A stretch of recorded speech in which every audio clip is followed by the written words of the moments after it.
The dying light of the sun had painted the sky with vivid hues of indigo and scarlet by the time Peter slid down the silk line, with a shout of, "I've done it! I've finally done it!" Stu rubbed his head as he was shaken from a sound sleep. "Fine, you do it. But keep it down, okay? I was dreaming Elizabeth was chasing me. Y'all woke me up just before she caught me."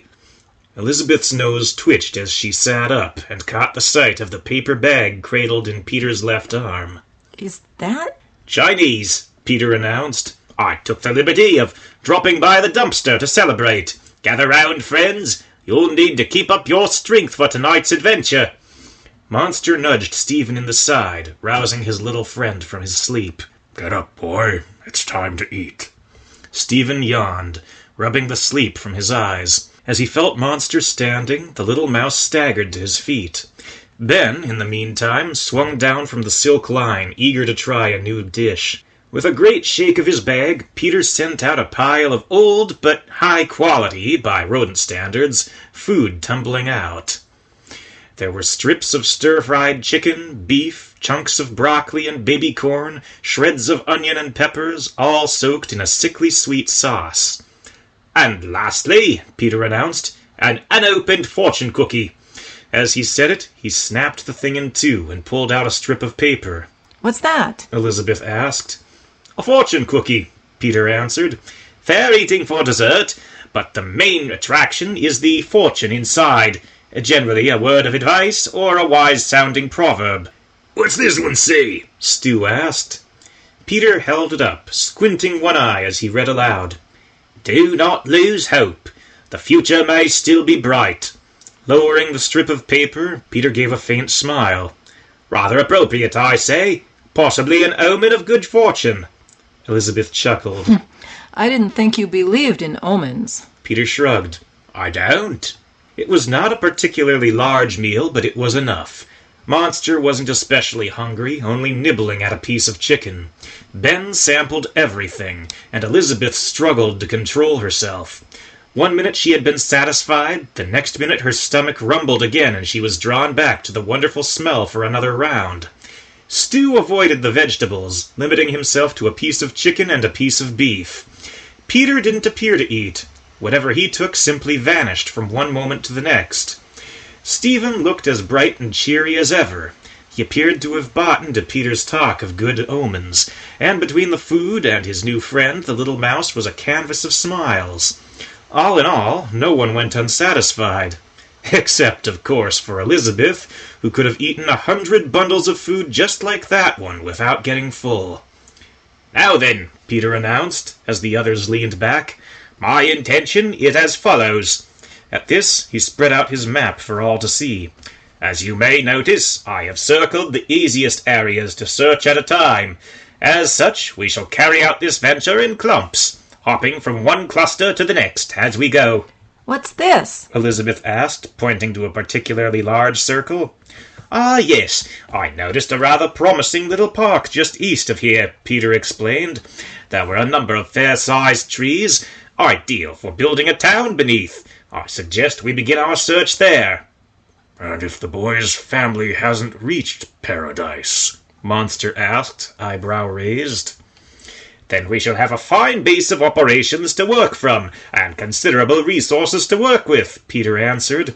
"Thus, I believe, locating this paradise, if it exists, should be our first priority." "Assuming these mice cooperate," Monster grumbled. Peter shrugged. "True. However, since paradise is static and a family of mice mobile, I believe it easier to investigate the former possibility before the latter." Glancing about at his companions, Peter asked, "Are we agreed on this much?" Elizabeth nodded, followed shortly by Stu and Ben.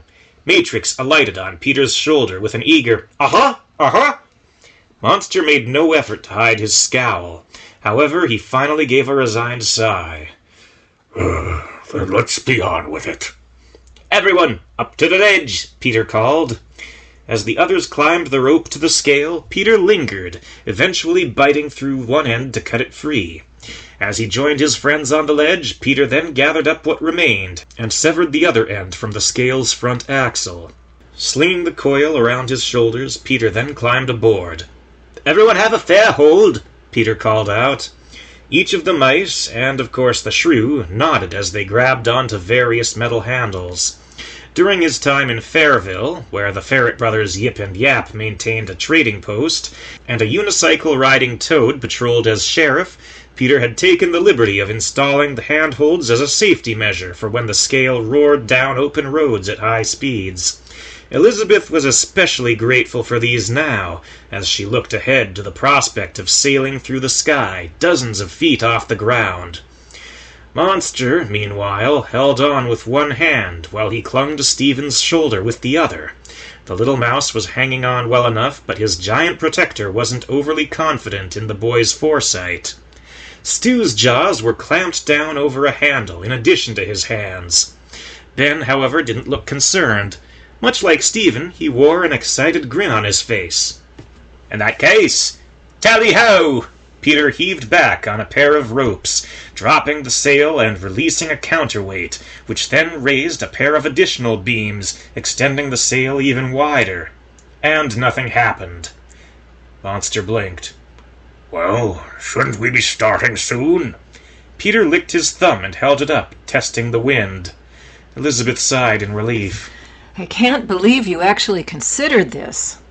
"Still considering," Peter quipped, grabbing onto a pair of ropes for steering. "Here comes the big one!" "Hey!" Stu barked. "That's my line!" Elizabeth squeezed her eyes shut and hung on for dear life. A light breeze flared up, sending the scale rolling forward, and over the edge. The skate portion swung forward, nearly perpendicular to the ground, while Peter swung back as a counterweight, keeping the sail mostly level. And they were off, gliding through the brilliant sunset sky, accompanied by a joyous shout. Cowabunga! Monster raised his gaze in disbelief. The eyes of Stu, Ben, and Peter quickly joined him. One by one, despite their precarious positions, they each began to chuckle as they saw the exhilarated, open-mouthed grin on Elizabeth's face as the wind rushed up to meet her. Peter steered the impromptu glider down the alley, across the street beyond, and amid the leafy branches of trees. A black iron fence passed far below them, and the ground turned green with deep emerald blades of grass. A single cement path slashed down the middle of it all. As the scale flew to the other side of the tiny park, Peter pulled the rope on the right, tugging the rear corner of the sail slightly down. The scale entered a gentle downward circle, wheeling around the perimeter of the park as it slowly exhausted its height. The scale hit the ground with a crash, tipping forward with a rush, swinging Peter into the sail. For a moment, the rear wheels left the ground until the combined weight of the scale's passengers forced the back end down. From there, the scale rolled across the uneven ground until its considerable momentum gave out. "Let's do that again!" Stephen shouted. "Do we have to?" Stu groaned. Yes, Elizabeth agreed. Let's! "Eventually, we may," Peter answered as he lowered the extensions and raised the sail. "For now, we have work to do." Monster hid the scale in the space between a tree and the fence, amid the protruding roots. Peter, meanwhile, circled the tree, checking its base for anything out of the ordinary. Upon his return, he shook his head. "Not this one, but chin up, friends. There are still many others." Stephen stumbled a bit as he regained his ground legs, but he was in good company. Neither Ben nor Stu could walk in a straight line, and Elizabeth staggered about as if she were drunk. Matrix scouted ahead, checking the surroundings for any danger. He returned to find the others regaining their balance. He squeaked to Peter. "All clear," Peter translated to the others. Stu still weaved about as he followed at the rear, but Elizabeth hung back to help him along. This left Monster and Ben trailing Peter, while Stephen walked between them. The grass was strangely short and uniform in shape. Peter's head easily protruded above the top, appearing as a tiny hat bobbing amongst the greenery. Though the ground might have appeared uniform to the great apes, it fell and rose in gentle hills and valleys as the mice and company traveled from one tree to the next. It's only natural we wouldn't find anything here, Peter remarked as he circled the unremarkable base of the next tree. The outer trees are rather exposed. Then why don't y'all look at the inner trees? Stu grumbled. I plan to, Peter explained, but I prefer to eliminate the obvious first. With that, he led off to the next tree, with similar results. The sky was black by the time the crew returned to their scale, and stained a faint shade of blue by the silver light of a full moon, which winked in and out from behind sickly brown clouds of smog. Ben collapsed against a tree root, panting heavily and drawing a curious look from Stephen. "What's the matter with you?" the little mouse asked. "What's the matter with me?" Ben repeated. "What's the matter with you? How do you keep going all day like this without wearing down?" He used to be a lab mouse, Elizabeth whispered to Stephen. He lived in an enclosed space where he didn't have to move around as much. He doesn't have our endurance. Oh, Stephen nodded, suddenly understanding. Perhaps, Peter agreed, but I'm inclined to say he's earned a rest, as have we all. Rather a productive day, I'd say. Unfortunately, there were certain individuals who disagreed. One of them made a loud thud as he stamped the end of his halberd into the ground, punctuating the sound with a low growl. Productive? We found nothing. How is this productive? Peter pulled out his map and stuck a handy little light bulb into his mouth to see by. The moment it touched his teeth, it flickered to life. Well, Peter began, shifting his light bulb to the side of his mouth, not unlike a brightly glowing cigar. We've been through one search area and established paradise is not here. Therefore, we have that much less ground to cover, and if paradise exists, that means each area we search tomorrow is that much more likely to be the right place. You see? By the look on Monster's face, however, it was clear that he wasn't impressed. Yes, I see. I see the arrogance of intellect, so assured it has all the answers, that it can't see the obvious. There was a light buzz and zap as Peter glanced back down to his map and shifted the light bulb to the other side of his mouth. Really? Well, my friend, perhaps you might enlighten me. Perhaps I might, Monster grumbled. And perhaps you've known it all along. You just didn't want to admit it. Monster, Elizabeth whispered, grabbing Monster's arm. Maybe this isn't the time.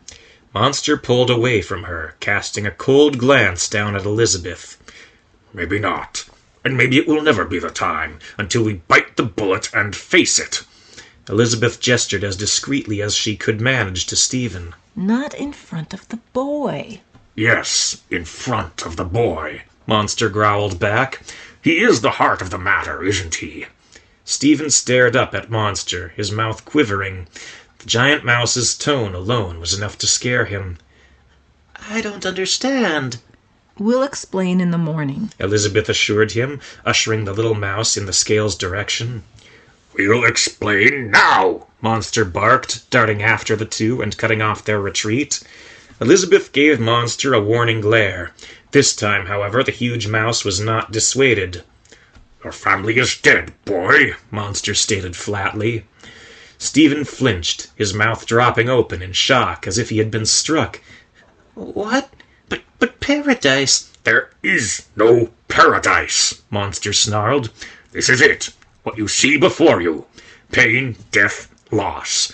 There is much a part of it as joy and... Monster paused as he felt the words. And friendship. The snarl returned as he continued. Love. And the sooner you accept it and let go of these fantasies, the sooner you can get on with your life, what little there may be left of it. Tears ran from Stephen's eyes, streaking through his fur as he wiped his nose on the back of his sleeve. I thought you were my friend. Monster was silent for a moment, struck both by Stephen's words and the tone of Elizabeth's rapidly intensifying glare. I am, Monster breathed. That is why I can no longer go on with this charade. I find it cruel. The others would let you stay a child forever. I will not. Better that you face the pain and grow from it.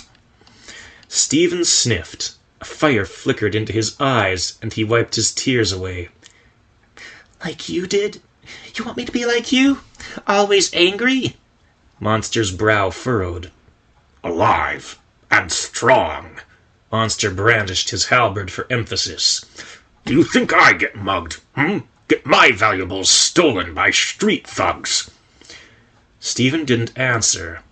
He simply glared back up at Monster. You got lucky, boy, Monster grumbled. No one ever came to my rescue. Maybe I shouldn't have come to yours. I hate you. Monster raised an eyebrow. What was that? Stephen looked Monster in the eye. His voice quivered as he spoke, but he shouted nonetheless. I hate you! Stephen! Elizabeth exclaimed. Say it again, Monster growled. I hate you! Again! Monster roared. Enough! Elizabeth shouted. That's quite enough from both of you. Paradise is real, Stephen went on, slowly backing away toward the fence. My family is alive, and I'm going to find them. And live happily ever after, Monster retorted. Listen to me, boy. There is no one out there. No one! I learned that when my own mother tried to kill me. Stephen had no response. At least, none he could put into words. All he could do was turn and run away. Stephen, wait! Elizabeth shouted, dashing after the boy. But he had already slipped under the fence and vanished over the side of the curb. She gazed out into the pitch black for a time, and then retreated back under the fence. As Elizabeth's gaze fell on Monster, it turned to a glare of glacial cold, chilling the huge mouse to his bones. In Stephen's absence, Monster became aware of just how many eyes were watching him, staring at him, some in horror, others in anger. He's going to be all right, Monster mumbled in a daze. The boy will be all right. Monster sat down between two roots, shaking from more than simple cold. He has fire, spirit. He'll survive. But will he live? Elizabeth asked. He'll survive, Monster repeated, drawing his cloak around himself for warmth. Elizabeth grunted, eyeing the garment. There was someone out there to give you that cloak, or am I just imagining it? Looking up to Peter, she called out to the rat. Let's go. If we're lucky, we can find Stephen before something happens to him. Peter nodded to her, and tucking away his map and light bulb, he squeezed under the fence to follow as Elizabeth set off into the night. Monster shuddered in the sudden dark, alone save for the relentless roar of engines rushing past. Yet as the moments ticked by, he suddenly became aware of a little face grinning at him out of the dark. Monster's brow furrowed as he turned his head towards Stu.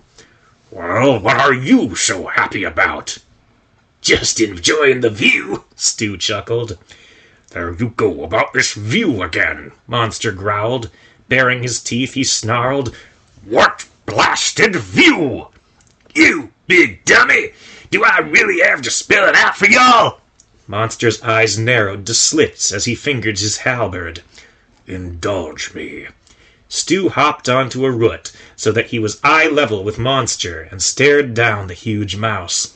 For once, y'all ain't the big hero. You're just the goat, like me. And this pleases you? Monster rose to his feet so that Stu had to crane his neck to keep eye contact. I hope the cost was worth it. A little boy heartbroken and alone because no one had the strength to tell him the truth. Stu shrugged. Not really, but I take what I can get. Climbing a bit higher onto the root so that he could lock eyes with Monster again, Stu added, If y'all ask me, the real question is, what are y'all so angry about? For one thing, that incessant grin of yours. Oh, Stu exclaimed, slapping his forehead in mock realization. So y'all are mad 'cause someone else is smiling? Don't y'all think that's a mite petty? If it were anyone else, yes, Monster growled, sinking back to his seat. But I know you, Shrew. You would force a good mood just to make mine sour. Stu laughed. What, y'all think you're that important? That everything I do is just for you? Monster didn't answer, at least not in words. He grumbled softly in the back of his throat. So let me get this straight. Stu mused, crossing behind Monster as he paced from one root to the next. Y'all blew up at Stephen 'cause y'all are mad at me? That it? Of course not, Monster snapped. Do you really think you're the center of my universe? Nah. Stu leaned back against the root, crossing his arms behind his head. Unlike a certain big dummy, I ain't that wrapped up in myself. Stu waited a moment for Monster to respond. When the large mouse didn't, Stu did. So what is eating you? Monster rolled his eyes. Can you please be quiet? Stu grinned. Oh, sure, I can be quiet. I can just close my little old mouth and not make a peep. Then do it! But what I want to know, Stu added with a wink, is if your conscience can. And why couldn't it? 'Cause there's a little bit boy out there all alone, Stu answered. 'Cause he's alone, 'cause y'all chased him out there, 'cause deep down y'all want him to be just as jaded and nasty as you, and it just burns you up that he's not. Monster stood up and whirled about, glaring furiously at Stu. Yet he couldn't bring himself to argue. Stu smirked back at Monster and adjusted the glasses on the tip of his nose. That's it, ain't it? Monster looked away, staring at the ground. He could feel something inside him crack as he realized Stu was right. How could I be so cruel? Stu shrugged. Y'all tell me, I don't know nothing. I'm just your conscience. I envied him, Monster thought aloud. He still hoped. He could still hope there was a family out there for him. Yeah, well, believe it or not, Stu added, y'all do have a family. Elizabeth, Pete, Bug Boy, the Lab Rat. Me, I'm like your obnoxious little bro that sneaks into your room and steals your stuff.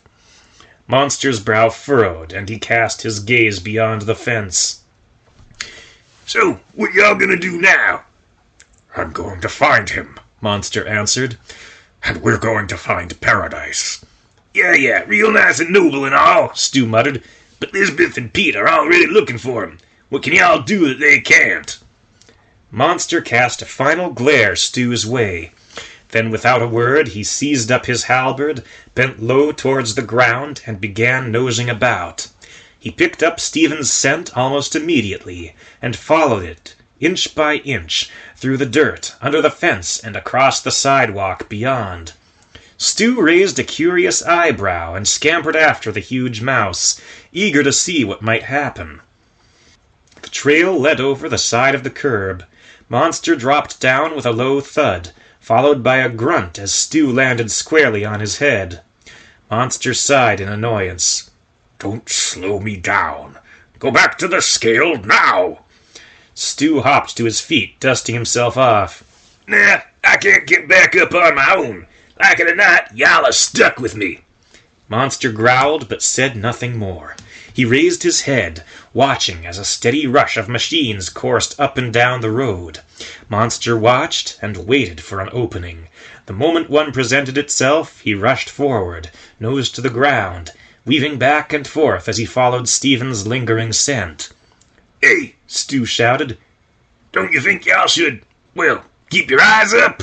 Monster ignored him, circling as he fought to regain the trail. Then he was off again.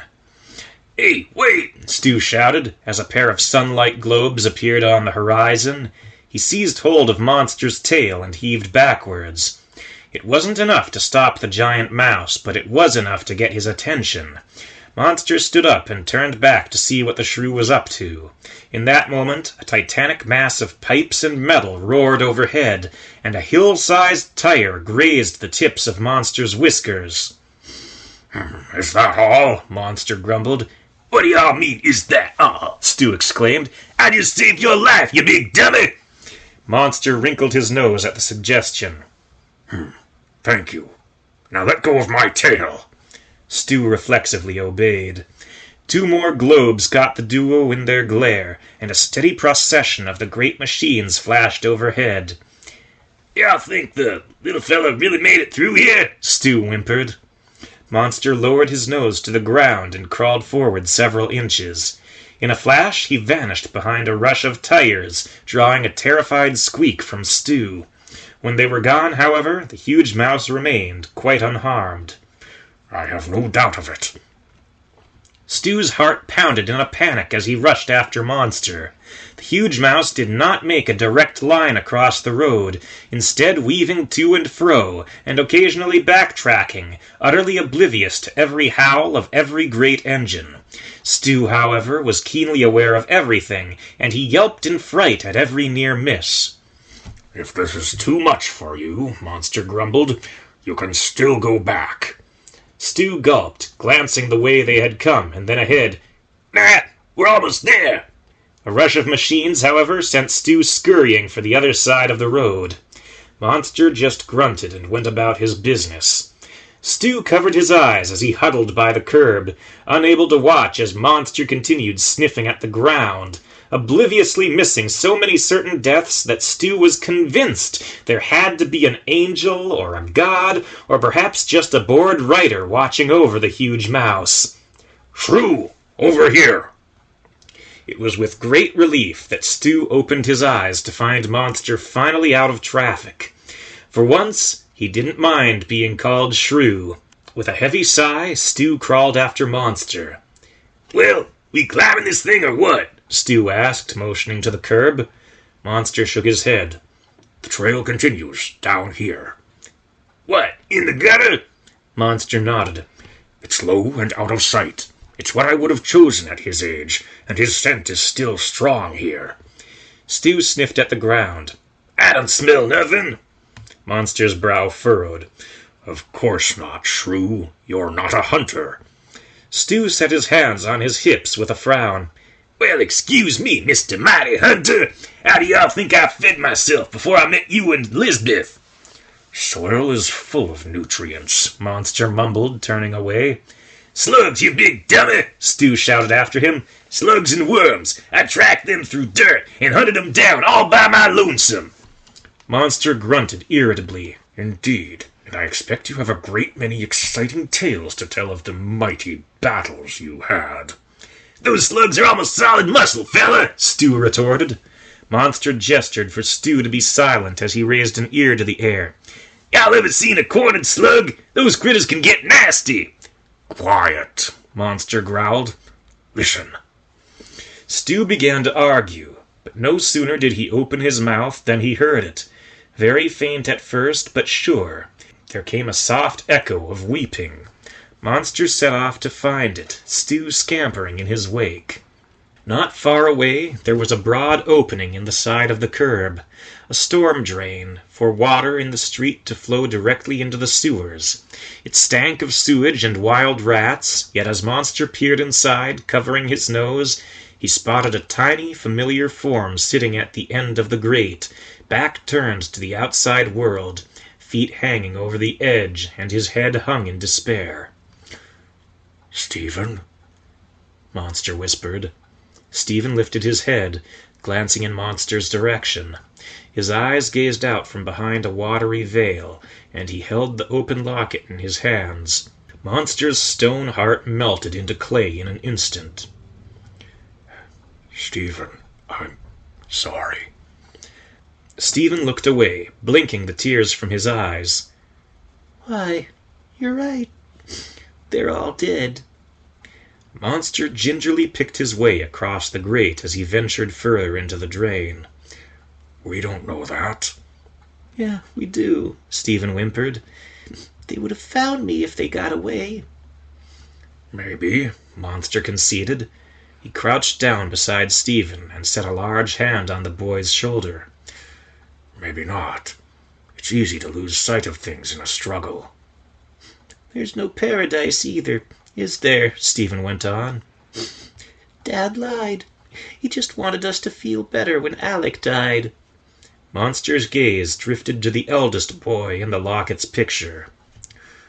A man doesn't pick up and move to chase a lie. Monster knew, however, that he might do so to run away from his pain, but saying so would serve nothing.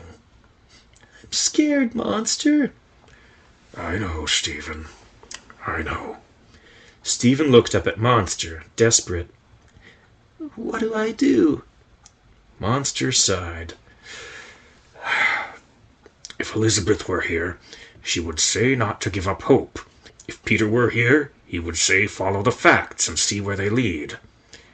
I say find some place that don't smell like 1,000 toilets, and then cry your eyes out, Stu called in. Nobody asked you, Monster shouted back. What do you say? Stephen squeaked.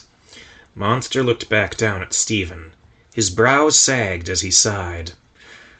I say it doesn't matter. It does you no good to sit still. I say choose a direction and follow it, until something better presents itself. Stephen looked back down into the sewer and sniffed. Monster was silent for a moment. Then he spoke up. I recommend staying with us. You'll have friends and safety in numbers. A good base of support until you find your way. Monster? Stephen looked up at the huge mouse. I don't hate you. I'm sorry. Monster was speechless. He felt as if he had taken a lethal blow to the gut and had the wind knocked from his lungs. After a very long silence, his brow furrowed into an old, comfortable scowl, and he nodded. Thank you. Monster took Stephen by the hand and led the little mouse out into the road, where Stu waited with a fist clenched over his nose. Y'all done hanging around in the stink? Monster glanced to Stephen. The little mouse nodded back to him. I believe so. And let's head upwind a bit. I can't take much more of this. Monster cracked a smirk at the shrew's discomfort, but did indeed lead his companions along the curb and put a little distance between them and the drain. Stu heaved a sigh of relief when he could finally let go of his nose and breathe easy. Next time y'all run away, can you make it somewhere that smells a bit nicer? Stephen cracked a faint smile. I'll try. Maybe you're surrounded with flowers, Stu mused. Roses. Yeah, then I could... Quiet, Monster interjected. Excuse me, Stu exclaimed, fists resting on his hips. Don't y'all interrupt. Do you smell that? Monster cut him off. Stu paused, his whiskers twitching as he lifted his snout to the wind. Stephen's nose wiggled, and his eyes crossed as he inhaled. Both of you, against the wall, Monster ordered. As one body, the three of them flattened themselves against the curb. Then the howling began. A piercing shriek arose. Long, sustained, growing louder and higher. A scream like a banshee bringing death. Stu and Stephen covered their ears, doubling over as they struggled to block it out. Monster, however, stood higher. He peered over the side of the curb and spotted a large, black form perched atop a fence. Teeth glinted in the light of street lamps, fangs the size of Monster's arms. As the beast's cry died away and its broad mouth closed, Monster caught sight of a single horrific eye gleaming out from the side of its face. Its hide was blacker than a starless night. The light simply slid off of it as it stalked along the top of the fence, perfectly balanced. It flowed like a mass of living water as it leapt down from the fence, landing without a sound. Its single, terrible eye narrowed to a slit as its jaws split open, a piercing howl issuing forth in a hot wind. More howls answered it from all around as large, fanged faces peered out of trash cans, from under stairs, and from within bushes. Monster ducked back under the cover of the curb. What is it? Stu whispered. It was Stephen, however, that answered, for he didn't need to look. He knew the wail of Felidae. Cats! Stephen hit the ground with a cry of fright as a giant fiery paw lunged over the side of the curb, claws extended, and raked along the cement. Monster let out a howl as he swung his halberd against the log-like limb. It retreated with a piercing shriek. Run, both of you, Monster barked. No sooner had he said it, however, than Monster saw Stu dashing across the street, heedless of the roar of engines flashing this way and that around him. Stephen, however, hesitated. What about you? I'll distract them, Monster answered. Giving the little mouse a shove, he added, "Now go!" Stephen's eyes bulged as a dark form loomed over them. He gave Monster a final glance, but couldn't help fleeing in sheer fright. Monster turned back to the curb, scowling up to see a great green eye, streaked with bits of red and brown, staring back down at him. A glistening patch of white peeked out from under a mangled lip that couldn't quite close all the way. Monster took a step back, raising his halberd in challenge, and roared. The one-eyed cat's mouth split open, loosing a roar to shake the very foundations of the earth. For a moment, Monster thought it sounded like language, yet he could not immediately recognize any familiar words. "Ragnar!" A second cat limped forward, a fiery orange beast, its back streaked with a dark stripe-like pattern. The first cat's lip tightened against its teeth in an almost haughty snarl. "Redeem yourself for the hunt!" A chorus of roars went up behind the one-eyed cat in answer. "For the hunt!" Monster backed away as the orange cat stalked forward, eyes burning bright with a predatory fire. There was a blinding light. Monster shut his eyes as a machine charged overhead. When it was gone, so too was the orange cat. On the curb, a broad line of the beasts had gathered, each one varied and distinct from the rest, all shouting in unison, "Ragnar! Ragnar!" Monster felt the claws dig into his shoulders as a giant paw pressed him to the ground from behind. A single claw held down each of his shoulders, while two more dug into his sides. The pavement ground against Monster's skin as the cat dragged him backward.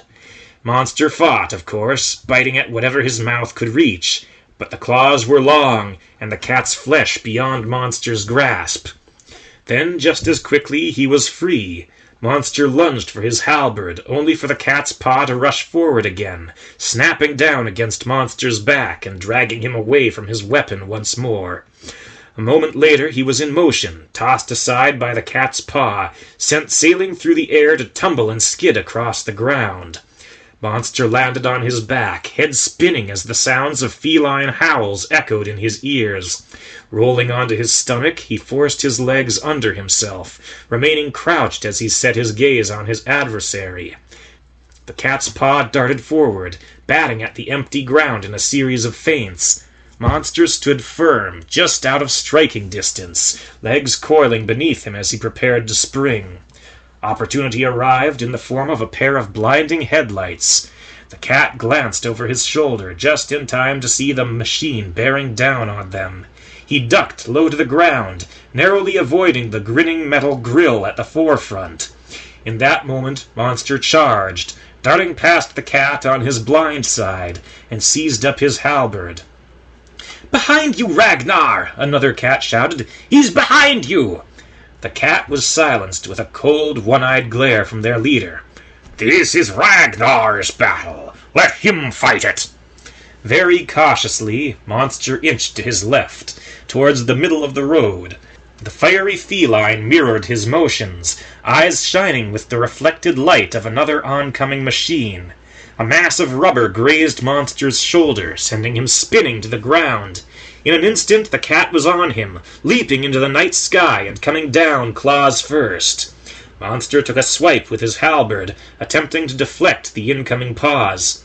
As if in flight, the cat twisted through the air, dodging the blade and rolling to the ground. A living wall of fur engulfed Monster as the cat writhed all around him. A blow from a giant paw took the disoriented mouse by surprise, batting him into the range of the cat's rear feet.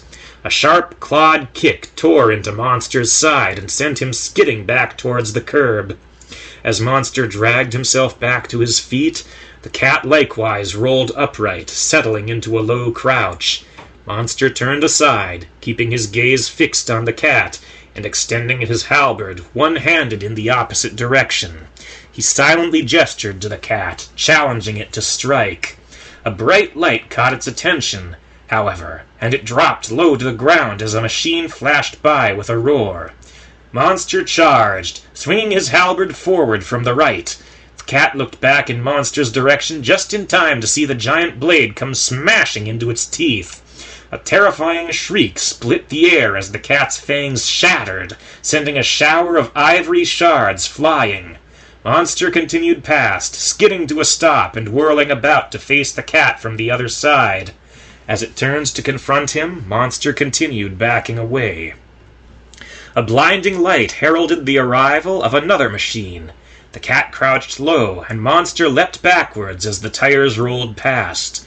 A whirl of powerful gusts blasted all around as not just one, but now 3 rows of the machines hurtled to and fro on all sides. Yet despite these obstacles, the cat wasn't ready to give up yet. It lunged, only to falter and roll as a machine came howling down the street. Monster fled into the next lane in the time the cat was distracted, darting between incoming tires as a second machine passed the other way. Monster was almost there now. Just a bit further, and he would be in the shelter of the grass and the shadows of the trees. The cat knew it, too. It glanced beyond Monster, eyes flashing with the reflected glow of headlights. A machine passed between them. An instant later, the cat appeared, flying forward, fangs bared, paw extended. Monster hopped backwards, towards the next lane, only for the cat's claws to strike the ground early. It swiveled as it landed, skidding past Monster and flowing around him to cut off the mouse's retreat. But Monster was too close to give up. He charged forward with a howl, halberd trailing, as he braced himself for another swipe. A giant paw darted toward Monster, then drifted high as he swung his halberd about for a defensive blow. The paw curled downwards and withdrew, catching Monster behind the shoulder. Claws dug into his muscle, sending Monster bouncing and tumbling across the pavement, between the cat's hind legs, and smashing into the side of the curb. Monster gasped in pain as he struggled to his feet. His sides screamed in silent agony. Something inside him had snapped. Some last reserve of strength failed. Monster leaned heavily on his halberd, gasping for air as he watched the cat turn around. Its color faded into an opaque shadow against the streetlights. Monster could have run, but the cat was swift. In the time it took Monster to scramble over the side of the curb, the cat could pounce. A single swipe of its paws would be enough to knock Monster back into the gutter. And then the cat's pelt roared to flaming life, in the glare of a great ape's machine's headlights. Its eyes widened as it glanced to its right. The cat retreated to the middle of the lane and crouched low as the machine roared overhead. That was all Monster needed. By the time the cat turned its attention back to him, Monster had hooked his halberd over the side, hauled himself over the curb, and rolled away from the edge. The cat bounded forward, nearly flying with each stride. Monster had nearly slipped under the fence when he felt it. A claw impaling his tail, and the sudden, irresistible pull as the cat dragged him backwards. Monster twisted onto his back, seizing his halberd with both hands, and swung straight down. Its blade glanced off the sidewalk as the cat hastily withdrew its paw. In an instant, Monster pulled his tail after him, and squirmed away into the grass. 2 blazing eyes traced his motions as Monster drew back towards the tree roots. "You made it!" a tiny voice spoke up. Stephen rushed out of the shelter of shadows and wrapped his arms around Monster's waist. The huge mouse winced at a sudden shot of pain from the touch. Stephen went on, oblivious. "I knew you would. That old cat's no match for you." He was answered with a furious hiss from the other side of the fence. The cat's brow furrowed, and its gaze drifted up, towards the jagged top of the iron fence. Stu muttered. "I think y'all made it mad." The cat lowered its gaze, burning eyes focusing in on Stephen. Then its lips twisted into a rough imitation of a smile. The cat reared back on its hind legs and leapt into the night sky. Up, once, twice, 3 times its height, to the top of the fence. "Both of you, run!" Monster commanded. Stephen, however, stood rooted to the spot as he stared up at the unstoppable beast. "Come on, kid," Stu shouted, grabbing Stephen by the arm. "You heard him." A faint rustling drew the cat's attention down, towards the foot of the tree, and the scale lodged between two roots. Ben sat up, rubbing his eyes, and then gaped. This was the first time he had seen a cat in his life, and it would likely be the last. "Ben!" Monster barked. "You too!" The former lab mouse could only obey, fleeing in a panic. The cat watched him go, and then looked back down at Monster. Like a waterfall, it flowed down to the ground and rushed forward as if carried by the wind. Monster, for his part, ducked into the grass and scurried aside. But the cat had other senses besides sight. Its stride slowed to a crawl, and it nosed about the grass, breathing in the smell of the slender green blades, as well as any trace of a rodent's passing. It crept past Monster's hiding place, its nose picking up a multitude of scents and trailing after the smells of a mouse and a shrew. Monster's heart pounded as he rubbed his aching side, knowing full well what he had to do, but he wasn't sure he was up to it. He retreated towards the tree, climbing up the roots, and pounded his halberd against the trunk. "Over here, cat!" Monster roared. "I'm the one you want!" Indeed he was. The cat's ears twisted towards the back of its head at the sound of his voice, and it raised its head, fiery eyes zeroing in on the pale, hairless mouse. In an instant the cat twisted about and charged, rushing like a living bolt of lightning for the tree. Monster leapt aside as the cat struck, claws raking bark from the trunk. He slipped down between a pair of nearby roots, narrowly avoiding the strike of a paw as it clawed madly for him. Monster darted over the side of the next root, keeping at least a bit of the tree between himself and the pursuing cat at all times. Bits of bark flew madly as the cat's paw lunged time and again, leaving many a gash and gouge in its wake.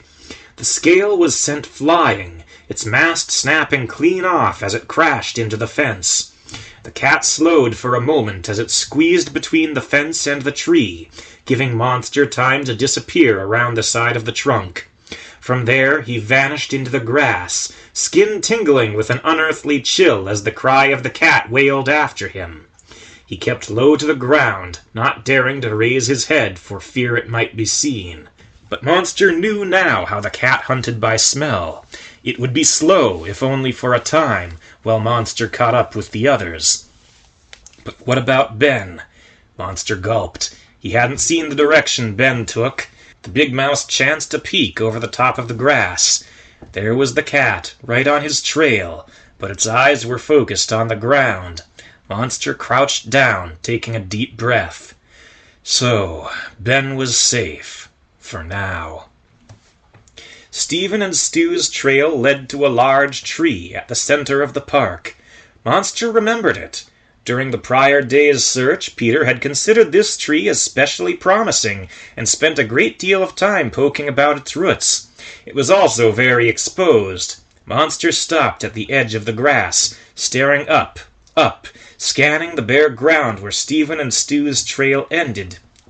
"I say," Peter had remarked, "rather curious, the absence of grass, almost as if it had been uprooted and covered over." At the time, Monster had found Peter's reasoning to be utter nonsense. Now, however, as he sniffed at the ground, finding no sign of the others, Monster wasn't so sure. A shriek of warning drew Monster's mind back to the moment. Turning about, he saw the cat, crouched in the grass, staring up at him. Monster slowly backed away, halberd held forward to ward off the beast's approach. As Monster retreated into the shelter of a pair of especially large, protruding roots, he was surprised to feel wood under his feet. Not the rough, ridged wood of tree bark, nor the round, tube-shaped wood of roots. This was flat and smooth, as if it had been sanded and polished by skilled hands. Looking at the ground, Monster saw several boards. Not the huge beams fashioned by great apes, but much smaller pieces, the like of which a mouse might have used, peeking out from amid a shallow hole in the dirt, and he could feel it moving beneath him.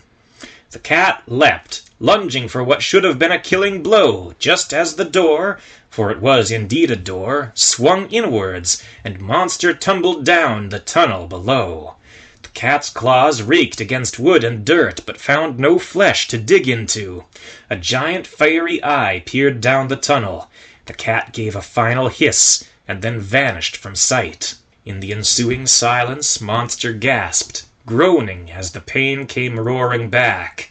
The deep wounds torn into his skin, the ache of bruised and possibly broken ribs, and the bleeding scrapes ripped across his chest. As his eyes adjusted to the dim light, he spotted the faint outline of Stephen crouching nearby. Somewhere higher up, Stu shut the door. Monster rolled onto his back, coughing for breath. Where are we? Paradise? Stephen suggested. Stu shrugged. I don't see no free mice around, but that door sure came in handy. Where did it come from? Monster asked. I don't remember seeing it during our search. That's 'cause y'all didn't, Stu explained. I started digging a hole to hide in, and my claws struck wood. Monster heaved a sigh and closed his eyes. Has anyone seen Ben? Stephen and Stu glanced at each other and shook their heads. Monster grumbled. Then I need one of you to have a look on the surface and see if you can see the cat anywhere. Stu gulped. Look up top, as in climb out the hole where the cat can get us? Monster nodded. That will tell me if Ben is in any danger, and if I need to get up and take more of this. I nominate the kid, Steve. I would prefer you did it. Me? Why me? Monster opened one eye and smirked. Stu gave the large mouse a very pointed frown. Yeah, don't say it. Grumbling softly to himself, the shrew pried the door open and climbed up and out. A moment later he returned. All clear. I don't see no kitty cats anywhere. Monster grunted, his face visibly relaxing. Good. Leave the door open, then. If Ben comes this way, he'll be able to find us. Monster winced as he rolled onto his side. He noted that the tunnel continued further down, amidst numerous protruding roots. Have you explored any further yet? No, Stephen answered. Monster fell back to the ground with a grunt. One of us should. You, Shrew. Stu sighed. Finally, something safe. If there is a lost colony of mice down here, we need to know if they're friendly or not, Monster added. Stu's relief immediately vanished from his face as he began to protest incomprehensibly. Monster ignored him. Stephen, I want you to keep watch at the entrance. If you see any of the others, wave them over. If Stu should find these mice to be hostile, you'll be able to escape. What about you? Stephen's voice quivered. Monster closed his eyes. I'm at the end of my rope. If things should go badly, there is little more I can do. He was silent for a time. Opening one eye, Monster saw his companions looking down at him in concern. Well, what are you waiting for? Get to it. Stu grinned at Stephen with a laugh. It'll be fine. The shrew slapped Stephen across the shoulders and set off down the tunnel. Meanwhile, Stephen crept to the tunnel's entrance and pulled the door open. He poked his head out, looking across the well-trimmed grasses as they waved in a light breeze. The shadows deepened starkly against the bright gouges of streetlights, illuminating large circles of ground around the edges of the park. I don't see Ben, Stephen called back down to Monster. That's fine. If he's out there, he can still see you. Stephen pulled himself out into the night air and sat down on the hole's edge. It was fresh and cool compared to the close, stale air of the tunnel. He could feel his head clearing as he took a deep breath. Monster? Did your mother really try to kill you? Monster fingered his shoulder as he thought about it. He was surprised to find the old scars had been scratched out by the cat's claws. When the wounds healed, there would be new scars to replace them. Yes. Why? Monster thought for a moment. I've never been sure. I only remember her screaming and coming at me with a knife. Stephen peered down the hole, just barely glimpsing Monster's feet. "Wasn't she scared of you?" "I was a runt at the time," Monster answered. "Smaller than you. Hardly something to fear." "Then how did you survive?" Monster fell silent. He looked down at his palms. A deep scar was slashed across each, where he had caught the blade in his hands and held on to it for dear life. He remembered the look of shock in his mother's eyes, then the sudden calm as the light faded from them. "I would prefer not to discuss this. Please, don't pursue the matter any further." "Okay." The minutes slowly ticked by. Somewhere above, Monster heard Stephen shouting, not in fear nor in panic, but certainly in earnest. A moment later, he descended back down the tunnel, a snowy white figure following. "I found Ben," Stephen announced. Monster nodded. "Good. Then we can rest. Until Stu returns." "Where are we?" Ben wondered aloud. "I think it's paradise," Stephen answered. "Whatever it is, it's a refuge," Monster added. "For now."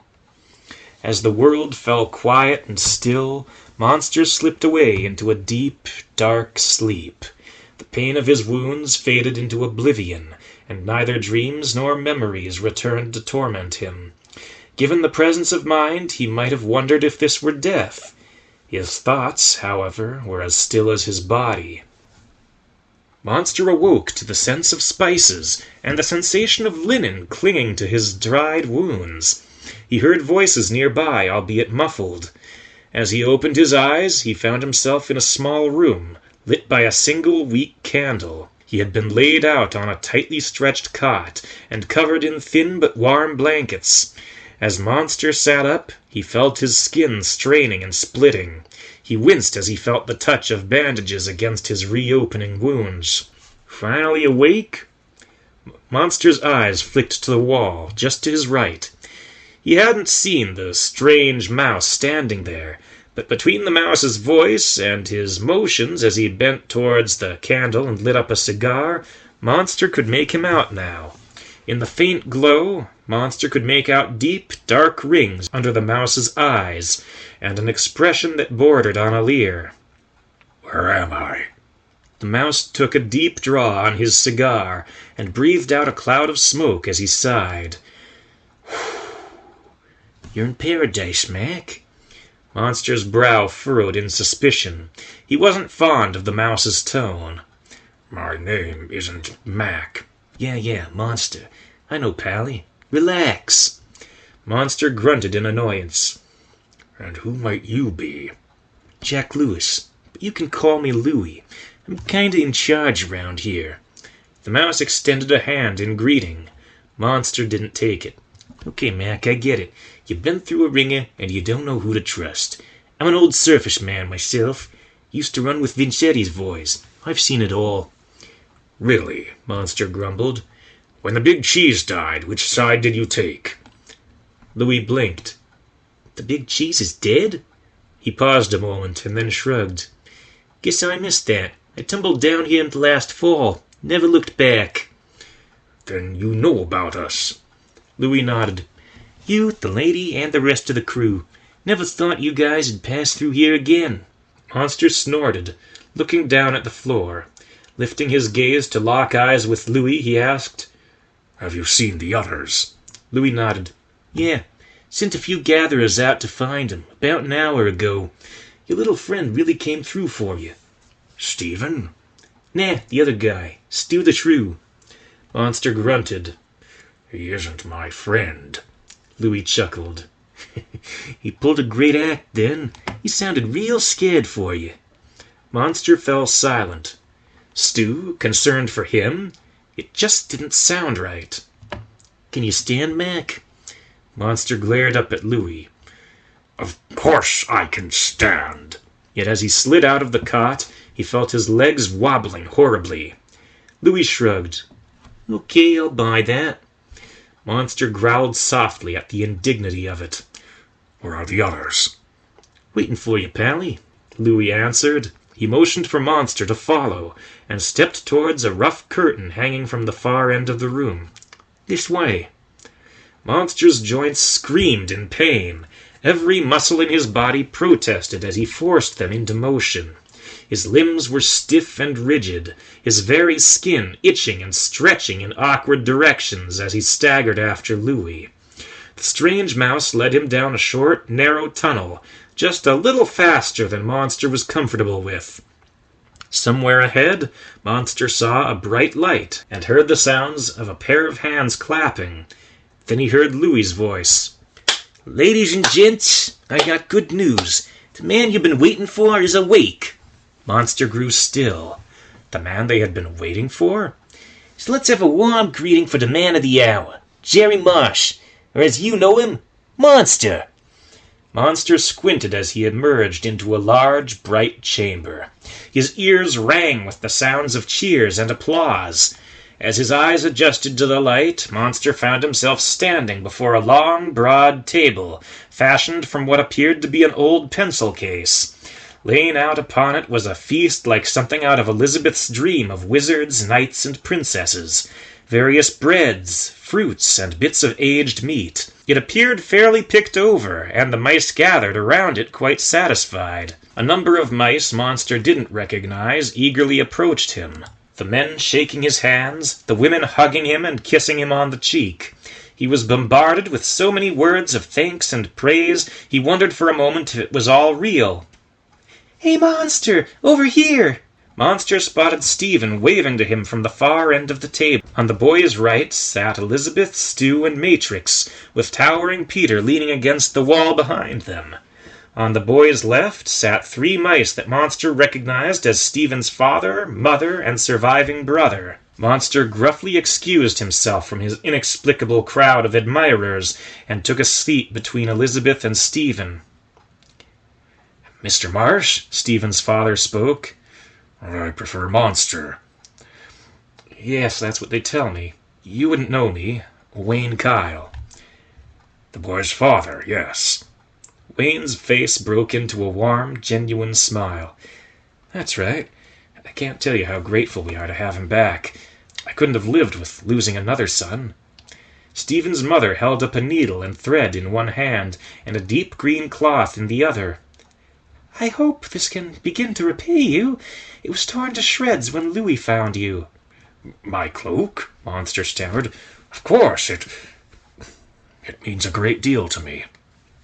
Yet Monster couldn't quite shake the sensation of a pair of eyes boring into his shoulder. Glancing to his right, he saw the face of Stu grinning up at him. Monster immediately grew suspicious of the shrew's expression. "What are you smiling at?" Stu chuckled. "Nothing, just enjoying the view." There was a loud crack nearby, followed by the sounds of "Whoo!" from a group of young women, and "Whoa!" from several young men.